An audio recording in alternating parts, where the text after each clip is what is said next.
नमस्कार, प्रिया कम्युनिकेशन के डिजिटल पाठशाला में एक बार फिर से आज आपका स्वागत है। आज हम लोग कंप्यूटर फंडामेंटल में टाइप्स ऑफ कंप्यूटर के बारे में जानेंगे, कंप्यूटर के प्रकार के बारे में जानेंगे। कंप्यूटर अलग अलग दृष्टिकोण से अलग अलग भागों में कंप्यूटर को बांटा गया है। तो सबसे पहला उनके एप्लीकेशन के आधार पे, कंप्यूटर के एप्लीकेशन के आधार पे उनको 3 भागों में बांटा गया है। पहला हमारा एनालॉग कंप्यूटर, दूसरा डिजिटल, तीसरा हाइब्रिड। देखिए, कंप्यूटर को डिवाइड करने का और भी तौर तरीके होते हैं, जैसे उनका साइज हो गया, उनकी वर्किंग कैपेसिटी हो गई, है ना। लेकिन यहाँ पे उनके एप्लीकेशन के बेस पे उनकी उसके अंदर किस तरह के कंप्यूटर के अंदर किस किस तरह के सॉफ्टवेयर्स वर्क कर सकते हैं, उन वर्किंग कैपेसिटी उन एप्लीकेशन के आधार पे उनको 3 भागों में बांट दिया गया है। तो पहला भाग क्या हमारा एनालॉग कंप्यूटर, दूसरा क्या है डिजिटल कंप्यूटर और तीसरा हाइब्रिड कंप्यूटर। एनालॉग कंप्यूटर का क्या काम होता है? एनालॉग कंप्यूटर हमारी भौतिक मात्राओं को मापने का काम करती है। भौतिक मात्राएं जैसे लंबाई, चौड़ाई, दाब, ताप, है ना, जैसे टेम्परेचर से रिलेटेड हो गया, लंबाई चौड़ाई से रिलेटेड कह सकते हैं, वजन से रिलेटेड कह सकते हैं। तो इन मात्राओं को मापने का काम करता था एनालॉग कंप्यूटर। मापने का ही नहीं, मापने के बाद इन मात्राओं के बीच में जो तुलनाएं होती उन तुलनाओं को भी दर्शाता था। तुलनाओं को कैसे दर्शाता था? तो दर्शाने के लिए जैसे थर्मामीटर में पारा होता है। पारा का क्या काम होता है? जब हम थर्मामीटर को किसी वस्तु से, टेम्परेचर वाली वस्तु से स्पर्श में लाते हैं तो उसके टेम्परेचर में, थर्मामीटर के पास जो टेम्परेचर एब्जॉर्ब होता है वस्तु से, उस टेम्परेचर के अनुकूल पारा थर्मामीटर में अंकित मापन के आधार पे ऊपर बढ़ते जाता है। तो जितने टेम्परेचर के पास आके, जितने थर्मामीटर पे जो अंक डिसाइड किए होते हैं, टेम्परेचर लिखे होते हैं पारा, उस टेम्परेचर, जितने टेम्परेचर के पास आके रुकता है, हम उनको उस टेम्परेचर में, उस वस्तु की टेम्परेचर को उतना मान लेते हैं। उसी तरह से हमारा जो एनालॉग कंप्यूटर है, ये जब किसी वस्तु की गणना के दाब को, ताप को या लंबाई चौड़ाई को मापता है तो उसके बीच में इसी तरह के संकेतिक एक तुलना कर देता है, जिससे क्या होता है कि जो हमारा कैलकुलेशन होता है, दाब ताप की जो कैलकुलेशन होता है वो हमारा क्लियर हो जाता है।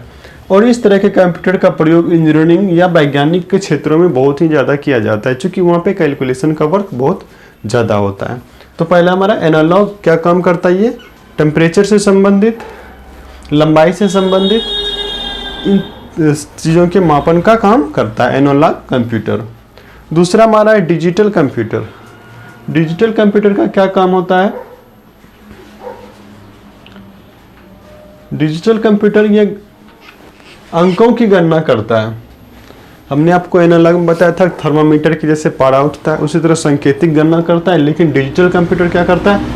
अंकों की गणना करता है। ये 0 1 में परिवर्तित करके डाटा को दिखाता है, मतलब अंकों में परिवर्तित करके ये डाटा को दिखाता है। एनालॉग सिर्फ संकेतिक करता है और डिजिटल कंप्यूटर अंकों में लिख के बताता है, इतनी टेम्परेचर हो गई, इतनी लंबाई हो गई, इतनी चौड़ाई हो गई। ये इलेक्ट्रिक रूप होता है। और अंशतः क्या, ये डिजिटल कंप्यूटर ही होता है। मतलब अभी के जो कंप्यूटर जो भी सारे होते हैं वो सभी डिजिटल कंप्यूटर ही हैं। तो दोनों में क्या डिफरेंट है? एनालॉग क्या किया? सिर्फ संकेतिक किया। और डिजिटल कंप्यूटर क्या किया? अंकों में लिख के हमें दर्शा दिया। और तीसरा हमारा हाइब्रिड कंप्यूटर है। कहता है ये एनालॉग एवं डिजिटल दोनों कार्य करते हैं, मतलब ये संकेत करके भी बता देंगे और डिजिटल तौर तरीके से हमें प्रदर्शित भी करके दिखा देंगे। तो ये दोनों काम करते हैं। उदाहरण के लिए से पेट्रोल पंप पे हो गया, पेट्रोल पंप पे क्या देखते हैं? डिजिटल मीटर भी चलता है, इतना लीटर हो गया। और एक संकेतिक भी होता है, कहीं कहीं, सब जगह नहीं होता, कहीं कहीं पे होता है कि आपका ये मीटर इतना उठा, है ना। एक थर्मामीटर के जैसा बना हुआ रहता है, आप वहाँ से संकेतिक भी, या ग्राफ जैसा बना हुआ होता है, आप वहाँ से भी देख सकते हैं। तो ये कंप्यूटर, हाइब्रिड कंप्यूटर क्या है? एनालॉग और डिजिटल दोनों कंप्यूटर का एक मिश्रित रूप है। एनालॉग कंप्यूटर में सिर्फ संकेतिक के तौर पे दाब ताप को दर्शाया जाता है। डिजिटल कंप्यूटर में उनको अंकों में प्रदर्शित किया जाता है। और हाइब्रिड कंप्यूटर में ये दोनों काम किए जाते हैं। तो इस तरह से एप्लीकेशन के आधार पर ये 3 कंप्यूटर 3 तरह से, एप्लीकेशन के आधार पर 3 कंप्यूटर के 3 ही भागों को हमने जान गया। और आइए हम जानते हैं कि बेस्ड ऑफ पर्पस, यूज के आधार पे, प्रयोग के आधार पे कंप्यूटर को कितने भागों में बांटा गया है। तो type of computer based on purpose, उद्देश्य के आधार पे कंप्यूटर के प्रकार। उद्देश्य के आधार पर कंप्यूटर को मुख्य रूप से दो भागों में बांटा गया है, जनरल पर्पस और स्पेशल पर्पस। जनरल पर्पस सामान्य तौर तरीके, सामान्य पर्पस, सामान्य उद्देश्य। सामान्य उद्देश्य जैसे हम लोग अपने पर्सनल लाइफ में यूज करते हैं, छोटे छोटे ऑफिस में यूज करते हैं, छोटे छोटे दुकानों में यूज करते हैं, जो मतलब साधारण से साधारण वेस्ट के कामों के लिए, जैसे डाटा एंट्री के लिए, फोटो बनाने के लिए, या कोई छोटा छोटा ग्राफ दिखाने के लिए। तो ये हमारा जनरल कंप्यूटर जनरल पर्पस होता है। जनरल पर्पस में सामान्य तौर तरीके के उपकरण से लगे हुए होते हैं, जैसे हमारा सामान्य हो गया monitor, keyboard, CPU, mouse, UPS, ये समान चीज़ें होती हैं। और अगला होता है हमारा स्पेशल पर्पस। स्पेशल पर्पस में स्पेशल वर्कों के लिए होता है, जैसे बड़े बड़े शॉपों के लिए, दुकानों के लिए, बड़े बड़े अनुसंधान के लिए, बड़े बड़े कार्यों के लिए, बड़े बड़े डाटा को स्टोरेज करने के लिए, मतलब विशेष प्रकार के कार्यों के लिए जो हमारे पर्सनल निजी लाइफ से अलग होता है। एक विशेष प्रकार के कार्य होते हैं, उन तमाम कार्यों के लिए स्पेशल पर्पस कंप्यूटर का यूज किया जाता है। अब स्पेशल पर्पस और जनरल पर्पस में, जनरल पर्पस में जैसे कि मैंने बताया आपको कि सामान्य चीज़ें होती हैं, जैसे हमारा keyboard, mouse, CPU, UPS, monitor. लेकिन स्पेशल पर्पस में इन तमाम चीज़ों के अलावा मॉनिटर, प्रिंटर, स्कैनर, प्रोजेक्टर भी होता है, कैमरा होता है, वेबकैम जिसको कह सकते हैं, हेडफोन हो सकता है। उसके अलावा बहुत सारे ऐसे यंत्र हैं जो कि कंप्यूटर से मिलके काम करते हैं, जैसे कि आप देखे होंगे कहीं पेंट की दुकान पे पेंट मिक्सिंग के लिए वो भी कंप्यूटर चलित ही होता, कंप्यूटर से ही संचालित होता है। तो पेंट मिक्सिंग के लिए तो अलग अलग क्षेत्रों में अलग अलग तरह के कंप्यूटर्स होते हैं, तो वो विशेष कंप्यूटर के अंतर्गत आ जाते हैं। लेकिन सामान्य जो जनरल पर्पस कंप्यूटर होता है एक ही होता है। आप किसी भी लैपटॉप कंप्यूटर की दुकान में जाए और कहें हमें कंप्यूटर चाहिए, लैपटॉप चाहिए, तो वो समान तौर तरीके के ही लैपटॉप देते हैं। लेकिन उसी में विशेष प्रकार के एप्लीकेशंस या विशेष प्रकार की वर्किंग कैपेसिटी को जब हम करते हैं तो वो स्पेशल कंप्यूटर या स्पेशल पर्पस कंप्यूटर कहलाता है। तो स्पेशल और जनरल ये दो चीज़ें किसके आधार पे? सिर्फ हमारे बेस वन पर्पस, उद्देश्य के आधार पे। एप्लीकेशन के आधार पे 3 कंप्यूटर, उद्देश्य के आधार पे 2 प्रकार के कंप्यूटर। और अब हम आगे जानते हैं कि उनके आकार के आधार पे, आकार की दृष्टि से या उसमें कार्य करने की जो क्षमता होती है उसकी दृष्टि से कंप्यूटर कितने प्रकार के होते हैं।